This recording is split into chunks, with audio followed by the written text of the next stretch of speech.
यूँ हर साल की तरह इस बार भी हम अपने जंगल में हैप्पी न्यू ईयर बहुत धूमधाम से मनाएंगे। हाँ हाँ मीनू चिड़िया, जरूर। इस बार तो हम बहुत बड़ी पार्टी करेंगे। पर पक्षियों, बड़ी पार्टी करने के लिए तो पहले हमें बहुत पैसे जमा करने होंगे और बड़े केक का ऑर्डर भी हमें पहले से ही देना होगा। मीनू चिड़िया, जंगल की सजावट तो हम सब पक्षी मिलकर कर लेंगे और सजावट का सारा सामान मैं लेकर आ जाऊंगा। तो ठीक है फिर पक्षियों, हम सब तोते के पास पैसे जमा करवा देते हैं ताकि तोता सजावट का सारा सामान लेकर आ जाए और केक का ऑर्डर मैं जाकर दे आती हूँ।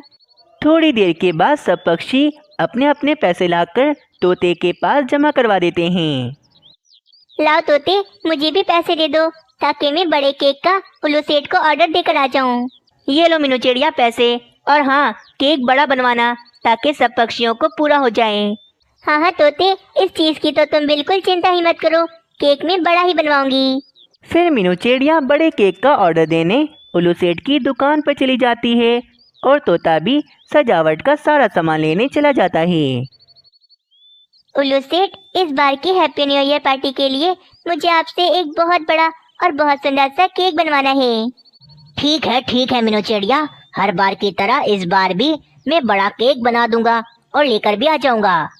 मीनू चिड़िया उल्लू सेठ को केक का ऑर्डर देकर वहां से चली जाती है।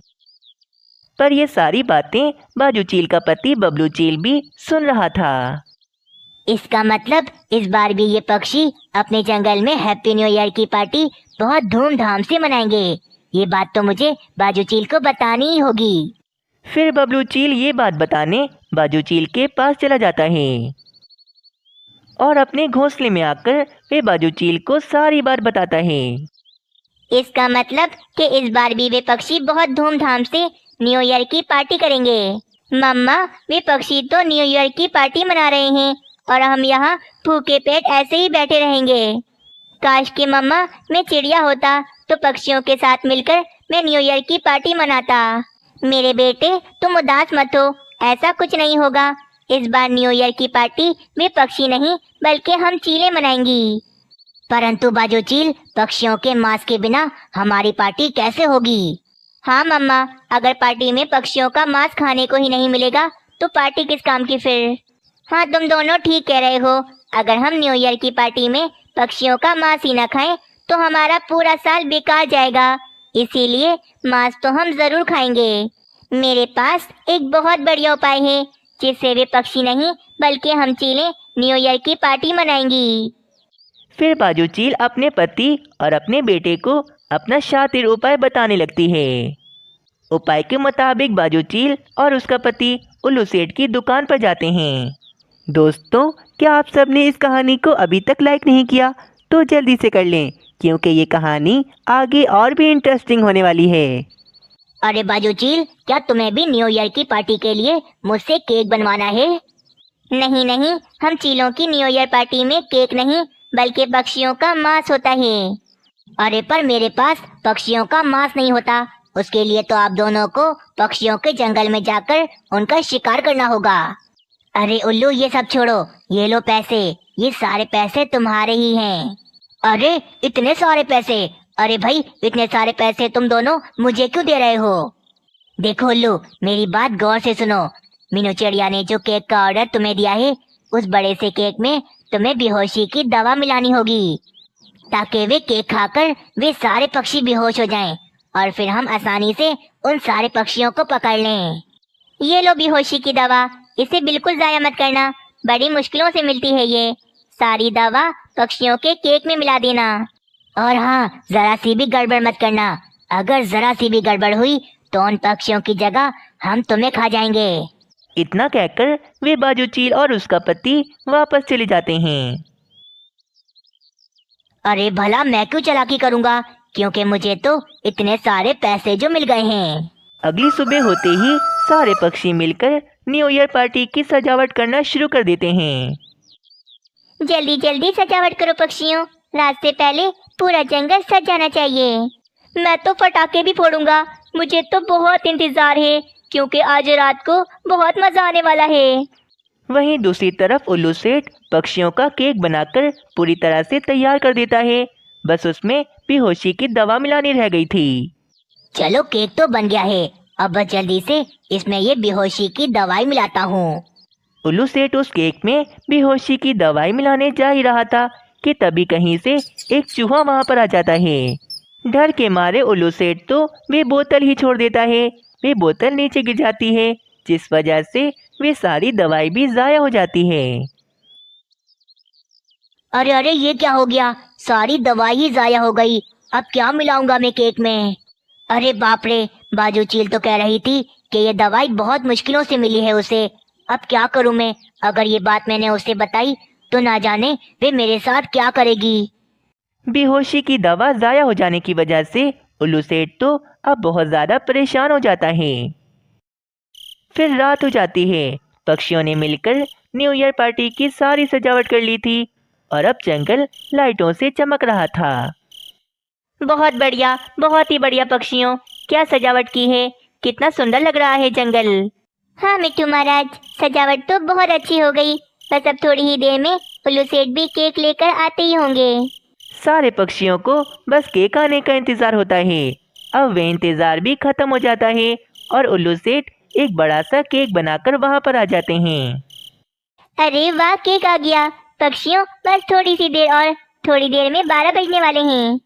रुको रुको पक्षियों, मेरी बात सुनो, मुझे एक बात बतानी है तुम सबको। फिर वे उल्लू सेठ चीलों की सारी बात उन पक्षियों को बताता है। महाराज, मैंने इस केक में बेहोशी की दवा नहीं मिलाई क्योंकि मैं नहीं चाहता कि वे चीलें आप सबको नुकसान पहुंचाएं। पर महाराज, आप मुझे उन चीलों से बचा लें, वरना वे जालिम चीलें मुझे मार डालेंगी। अच्छा, वे चीलें हमारा मांस खाकर पार्टी करना चाहती हैं। उन चीलों को तो अब मैं बताऊंगा कि पार्टी किस तरह करते हैं। हाँ मिट्टू महाराज, मुझे तो अंदर से लग रहा था कि वे जालिम चीलें हमें कभी भी सुकून से न्यू ईयर की पार्टी मनाने नहीं देंगी। मैं तो कहता हूँ कि हमें चीलों को सबक सिखाना चाहिए ताकि आइंदा कभी भी वे हम पर हमला करने के बारे में न सोचें। पक्षियों के प्लान के मुताबिक मिट्टू महाराज उन चीलों को पकड़ने के लिए अपने सैनिक भेज देते हैं। आखिरकार 12 बज ही जाते हैं और साल का पहला दिन शुरू हो जाता है। मिट्टू महाराज केक काटते हैं और सब पक्षी मिलकर केक खाने लगते हैं। वहीं जैसे ही वे चीलें जंगल में आती हैं तो सैनिक जाल फेंककर उन चीलों को जाल में कैद कर लेते हैं।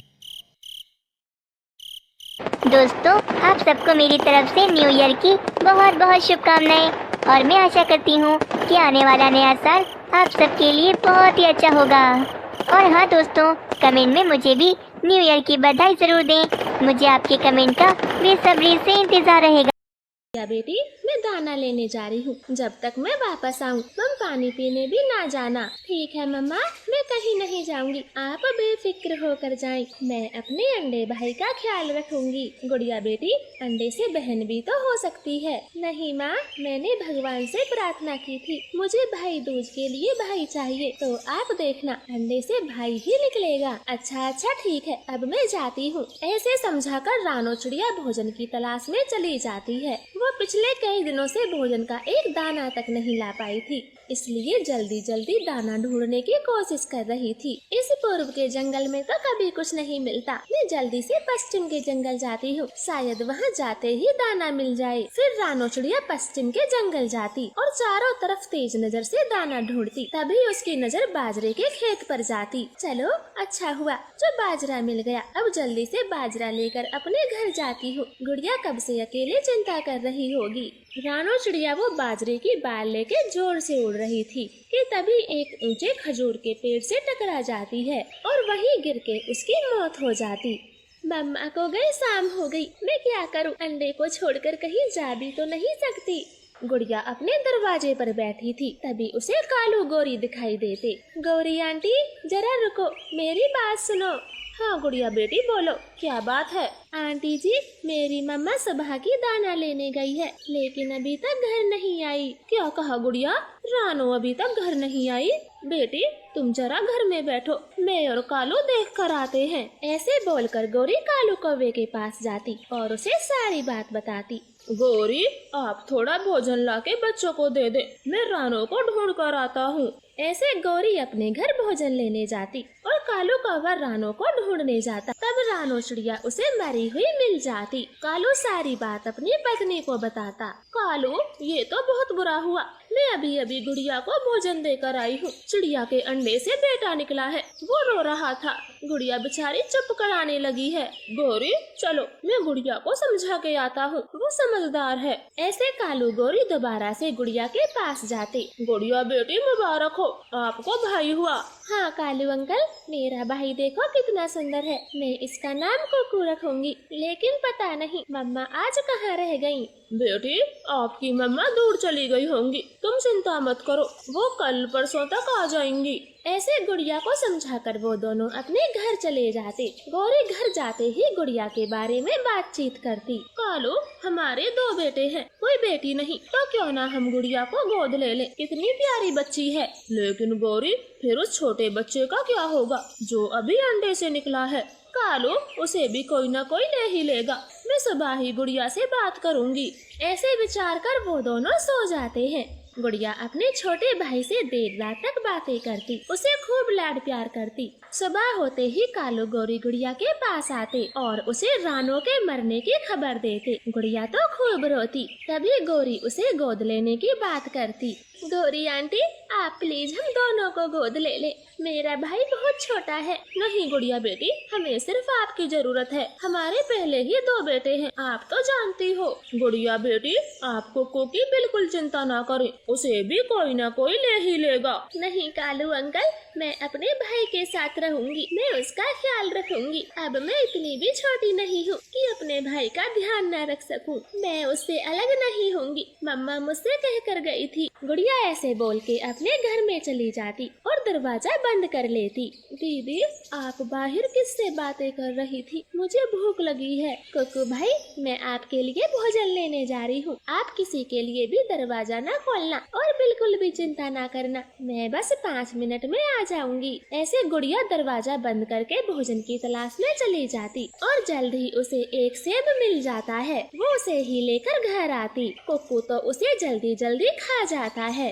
दीदी, सेब तो मैंने खा लिया, अब आप क्या खाओगी? कुकू भाई, उस पेड़ पर 2 सेब लगे थे, मैंने तो अपना पेट वहीं भर लिया, अब मुझे भूख नहीं है। ऐसे गुड़िया खुद भूखा रह के अपने भाई का पेट भरती और इसी तरह से उसका पालन पोषण करती। समय बीतता गया, दोनों बच्चे बड़े हो रहे थे। गुड़िया एक दिन कुकू को उड़ना सिखाती। कुकू भाई, ज्यादा ऊंचा मत जाना, अभी तुम्हें ठीक से उड़ना नहीं आता।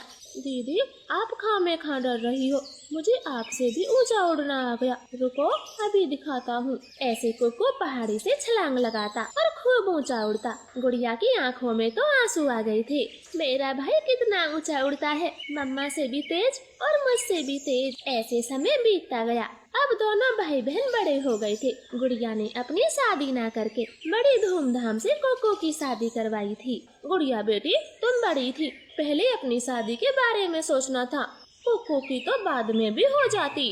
गौरी आंटी, कुकू को एक चिड़िया पसंद आ गई थी, तो इसलिए मैंने उसकी शादी करवा दी, और इससे क्या फर्क पड़ता है। ऐसे गुड़िया गौरी के साथ भोजन ढूंढने जाती और शाम को घर आती और कुकू और उसकी पत्नी का ख्याल रखती। मगर कुकू की पत्नी को गुड़िया से नफरत होने लगी थी। वो कुकू को सिखाती है, कुकू जी, दीदी तो अपनी शादी के बारे में सोच ही नहीं रही, हम आखिर कब तक इकट्ठे रहेंगे। पत्नी जी, आप ऐसे क्यों बोल रही हो, ये घर हम दोनों का है। कुकू जी, घर सिर्फ बेटे का होता है, ना कि बेटी का, और अब इस पर मेरा हक है। दीदी शादी करके जहाँ जाएंगी उनका घर वही होगा, मैं ये बात दीदी से कह दूंगी। वो दोनों ऐसे बातें कर रहे थे। गुड़िया उसी समय घर आ जाती और कुकू की पत्नी उससे सारी बातें करती। दीदी, अब तुम अपने रहने का इंतजाम कहीं और कर लो, इस घर पर हमारा हक है। भाभी, आप कैसी बातें करती हो, घर तो सबका है। भाई, आप कुछ बोले, तुम मेरे बिना नहीं रह सकते। गुड़िया दीदी, पिंकी जी ने जो फैसला लिया है शायद सोच समझ के लिया होगा, अब मैं क्या बोलूं। अच्छा, तो मेरा छोटा भाई भी मुझसे अलग होना चाहता है, मैं तो समझी ही नहीं, मैं जा रही हूँ। ऐसे गुड़िया घर छोड़ के चली जाती है। अंदर से वो टूट चुकी थी। कुकू भाई, आखिर मैंने आपके पालन पोषण में क्या गलती कर दी जो आप मुझसे दूर हो गए। ऐसे गुड़िया अपने भाई को याद करते हुए रो रही थी और जंगल से दूर एक घोंसला बनाती। बात कालू गौरी को पता चलती है। कोको, तुमने गुड़िया को घर से निकाल दिया, ये अच्छा नहीं किया। जब तुम छोटे थे तो हम उसे गोद लेना चाहते थे, इससे उसकी जिंदगी तो बेहतर बन जाती, मगर उस बच्ची ने तुम्हारे लिए मना कर दिया। हाँ, और तुम्हारा माँ जैसे ख्याल रखा, आज तुमने उसे एक पल में ही घर से निकाल दिया। उन दोनों की ऐसी बातें सुनकर कोको की आंखें तो खुल गई थी और वो अपनी बहन को ढूंढने निकल जाता। गुड़िया उसे एक वीराने में मिलती, वो तो गुड़िया के सामने खूब रोता और माफी मांगकर उसे घर लाता। पिंकी जी, गुड़िया दीदी हमारे साथ रहेंगी, अगर तुम्हें परेशानी है तो तुम चले जाओ यहाँ से। पिंकी चिड़िया कहाँ जाती, वो चुप रहती है और शर्मिंदा होकर गुड़िया से माफी मांगती, लेकिन गुड़िया उसी समय बाहर जाती। दीदी, आपने मुझे माफ नहीं किया, तुम मेरे छोटे भैया भाभी हो, मैं भला तुमसे कब तक नाराज रह सकती हूँ। आज भाई दूज है तो उसी का सामान खरीदने बाजार जा रही हूँ, तुम चिंता मत करो, मैंने तुम्हें कब का माफ कर दिया। फिर गुड़िया भाई दूज के लिए मिठाई और गोला खरीद कर लाती और खुशी खुशी अपने भाई को तिलक लगाती। कोको भी अपनी बहन को गिफ्ट देता और अब से वो खुशी खुशी मिलजुल कर रहने लगते। आपका धन्यवाद। पापा, मैं आम खाऊंगा, आज आप आम लेके आना, मैं बस आम खाऊंगा। जग्गू, ये आम का मौसम नहीं है, जो मिले वो ही खाना पड़ेगा।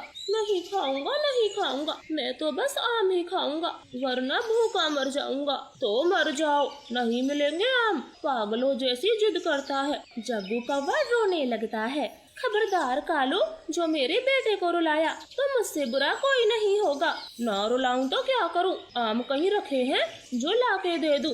ढूंढने पर तो भगवान मिल जाते हैं, हमारे बेटे ने तो बस आम मांगे हैं, तो खुद ले आओ, मैं आज घर में रहता हूँ। कालू, अगर मेरे भाइयों को पता चला उनकी इकलौती बहन दाना ढूंढने गई तो वो तुम्हारी जान ले लेंगे। कालू कौवा गोरी के भाइयों से बहुत डरता, वो चुपचाप घर से निकल जाता है। रानो बहन, जल्दी चलो, आज बहुत देर हो गई है। मैं तो कब से आपकी ही राह देख रही हूँ, आज आप ही लेट होगे, अब जल्दी चलो। ऐसे वो दोनों उड़ान भरते हैं। कालू चिड़िया से पूछने लगता है, चिड़िया बहन, आपकी नजर में कहीं आम मिल सकते हैं? नहीं कालू, ये मौसम आम का नहीं, आम आपको कहीं नहीं मिलेंगे। वो दोनों ऐसे बातें करते हुए आगे बढ़ रहे थे। एक पेड़ पर बूढ़ी चील बैठी थी जो कौवे की बात सुन लेती है। इस कौवे को आम की जरूरत है, मैं इसको बहका के अपनी गुफा में ले जाऊंगी और फिर मेरी दावत होगी। ऐसे चालाक चील कौवे से बात करने का मौका ढूंढती। अगले दिन कौवा नदी पर बैठा था, तब चील नदी किनारे पर रुक जाती है। आज तो मीठे मीठे आम खा के मजा आ गया, यहाँ से थोड़ा ठंडा पानी पीती हूँ। कालू झट से अपनी गर्दन घुमाता। क्या चील माँ जी, आप आम खाकर आई हो?